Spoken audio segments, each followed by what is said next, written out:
आइए अपने जीवन के लक्ष्य की ओर हम फिर और अच्छी तरह से बढ़ने का प्रयत्न करें। जीवन का लक्ष्य सिर्फ याद रखिए एक ही है कि सिर से पैर की उंगली तक इसके अस्तित्व को हम बनाए रखें। इसको तब तक बनाए रखें जब तक ये न सीख ले कि इसका हम पुनर्निर्माण कैसे कर ले। जब तक चाहे इसको रख ले और जब इसकी आवश्यकता न हो तो स्वेच्छा से इसको हम अदृश्य कर दे और फिर जब चाहे प्रकट कर ले। ये लक्ष्य है। आप याद रखिए, आप घर बनाते हैं, हम सब लोग घर बनाते हैं, मशीन लेते हैं, अनेक प्रकार के काम करते हैं, अनुसंधान करते हैं, इंजीनियरिंग, मेडिकल, न जाने क्या क्या। अगर सिर से पैर की उंगली तक पता चले कि इंजीनियरिंग कॉलेज में जाने से ये खत्म हो जाएगी तो कोई भी नहीं जाएगा। पता चले कि अगर हम डॉक्टरी पढ़ेंगे और जैसे अच्छे डॉक्टर हुए सिर से पैर की उंगली तक ये खत्म हो जाएगी तो कोई भी डॉक्टरी नहीं पढ़ेगा। कोई भी हम बिजनेस करें, बिजनेस शुरू करते ही ये खत्म हो जाएगी तो कोई बिजनेस भी नहीं करेगा। चलो, हमको आपसे दोस्ती करनी है, आपसे दोस्ती होते ही सिर से पैर की उंगली तक ये अस्तित्व खत्म हो जाएगा तो हम दोस्ती भी नहीं करेंगे। इसका मतलब सुनिश्चित हो गया, इसमें कोई डाउट नहीं है कि पूरा लक्ष्य है कि सिर से पैर की उंगली तक ये बना रहे और तब तक बना रहे जब तक हम ज्ञान न पा जाए कैसे इसको हम बना लें। तो बना करके आवश्यकता के अनुसार इसमें परिवर्तन कर लें और जब चाहे फिर से प्रकट कर लें, अदृश्य कर लें। इसीलिए सिर से पैर की उंगली तक ये है। इस लक्ष्य को पकड़ लीजिए, इससे डेविएट मत होइए। पता चले कि हमें गरीब रहना है, केवल रोटी दाल खाना है, या केवल रोटी खाने की मिली, या केवल दाल पीने की मिली, केवल चावल खाने की मिली, लेकिन लक्ष्य पूरा होगा तो ये स्वीकार कर लीजिए। 24 घंटे में एक बार भोजन मिले, महात्मा गांधी की तरह एक ही कपड़ा पहनने को हो, लेकिन इस लक्ष्य की प्राप्ति कर लेंगे तो ये स्वीकार कर लीजिए।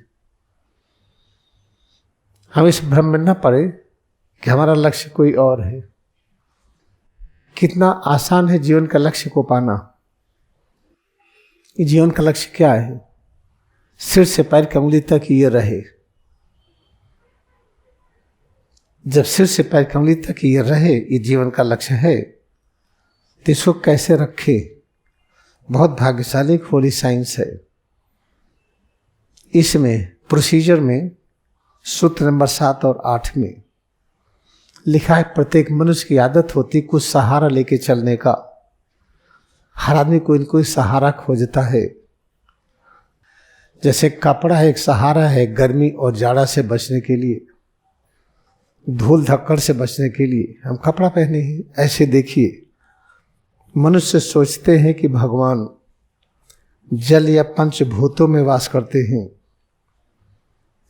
मतलब हम पानी लेके चले, जो पवित्र नदियां कही जाती हैं, नर्मदा, गंगा, यमुना, जॉर्डन या गंगोत्री से पानी लाए हैं। कोई भी नदी लीजिए या पानी रखकर उसको मंत्र से आपने चार्ज कर दिया। ढेर सारे लोग सोचते हैं कि उसको लेकर के चलेंगे तो हमारे जीवन की रक्षा होगी। ऐसे हैं, ऐसे मिलेंगे। लेकिन जो थोड़ा सा चिंतन करते हैं वो क्या सोचते हैं? नहीं, भगवान स्वर्ग में वास करते हैं। स्वर्ग कहाँ उनको पता नहीं, खोजते हैं कहीं बाहर। स्वर्ग आपको बाहर तब तक नहीं मिलेगा जब तक अपने अंदर न मिले। फिर देखिए, ऐसे लोग जो अज्ञानी होते हैं, जिनको अभी समझ विकसित नहीं हुई है, भले ही उम्र में बड़े हों लेकिन समझ में बचपना हो, वो क्या सोचते हैं? कोई पत्थर है, कोई अंगूठी है, कोई कड़ा है, कोई लकड़ी है, लेके चलेंगे, ये हमारी रक्षा करेगा। लेकिन ऐसा होता नहीं है। फिर देखिए क्या लिखते हैं। लेकिन योगी का मतलब क्या है? योगी जो कहते हैं,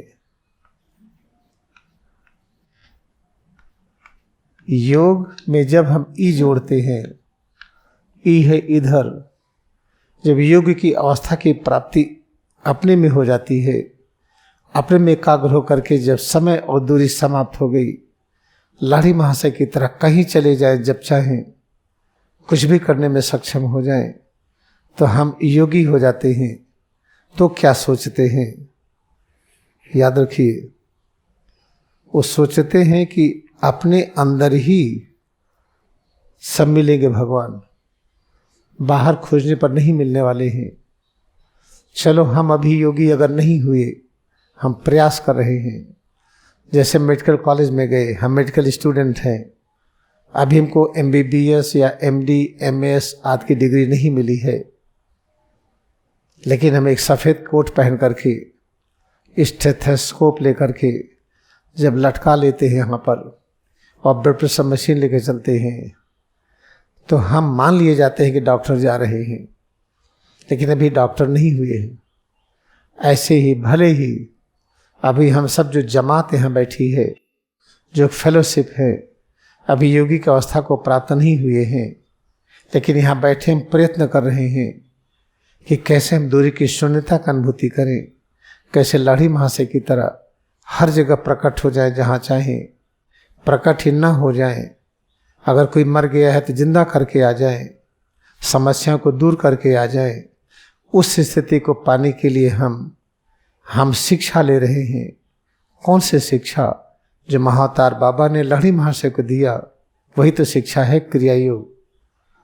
चलो हम ले रहे हैं, योगी की स्थिति में आ गए, हम लाड़ी महाशय बन गए, तो क्या सभी जो मर रहे हैं उनको हम जिंदा कर देंगे? नहीं।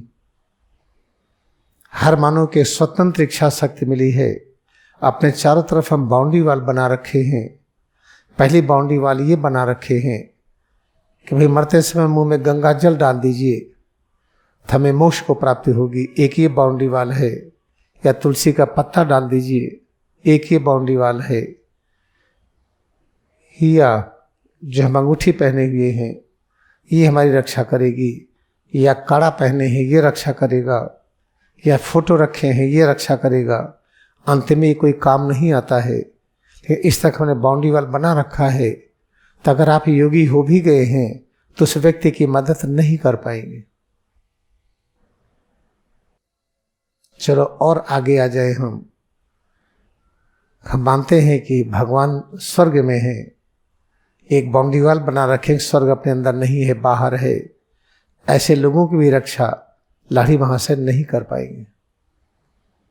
आप लाड़ी महाशय हो गए, आप नहीं कर पाएंगे।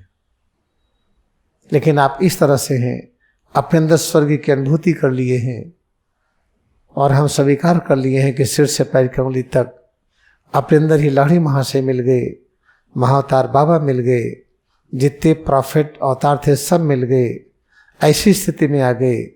तब याद रखिएगा, हम भी ऐसी स्थिति में हैं, आप भी ऐसी स्थिति में हैं, लेकिन आपकी स्थिति बड़ी पावरफुल है, हमारी स्थिति दीपक की तरह है। तो ऐसी स्थिति जब दीपक बुझने लगेगा तो आप जला देंगे। वही था जब राम मर गए, लाड़ी माँ से दूर से जिंदा कर दिए। लाजरस मर गए, जीसस क्राइस्ट जब लाजरस कब्र में आ गए थे, उसके बावजूद भी जिंदा कर दिए। आप किसी की भी मदद कर सकते हैं अगर आप योगी की अवस्था में आ गए हैं। अगर आप योगी की अवस्था में आ गए हैं, दूरी की शून्यता की अनुभूति कर लिए हैं, अपने सर्वव्यापकता को जान लिए हैं, 100% गारंटी है उन सब की मदद कर देंगे जो इस तरह से स्वीकार कर लिए हो। भले ही अनुभव न कर पाए हो, सिर से पैर की उंगली तक प्रत्येक अंग में सारे पैगंबर हैं, सारे अवतार हैं। एक एक जगह पर चाहे उंगली लीजिए या उंगली के एक अंश लीजिए या बाल लीजिए, इसका एक टुकड़ा लीजिए या एक श्वास लीजिए, सिर से पैर की उंगली तक जो कड़ापन ढीलापन है, किसी भी परिवर्तन को लीजिए। अगर हम इसको पूरी तरह से मान लिए हैं, इसी में पूरा ब्रह्मांड छिपा हुआ है। तब तो कोई खतरा नहीं है। कहीं पर विपत्ति आएगी तुरंत आपको हेल्प हो जाएगी। तो इसको मानने में क्या दिक्कत है? चलो ठीक है, अभी नहीं मान पा रहे हैं, कोई दिक्कत नहीं है, अभ्यास करिए।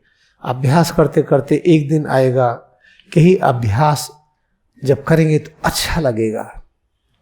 कैसा अच्छा लगेगा?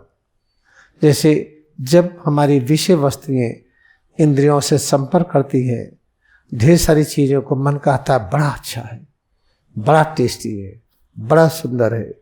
ऐसे ही जब प्रैक्टिस करेंगे तो प्रैक्टिस की परसेप्शन लगेगा परम आनंद है। तो इसका मतलब भक्ति आ गई। फिर इसके बाद ज्ञान का जन्म हो जाता है। जो ज्ञान अंदर में सो रहा है प्रकट होने लगता है, वही भगवान का प्रकट होना। इसी को गीता में कहा गया है कर्म। पहले हम कर्म करते हैं, फिर कर्म में भक्ति आती है।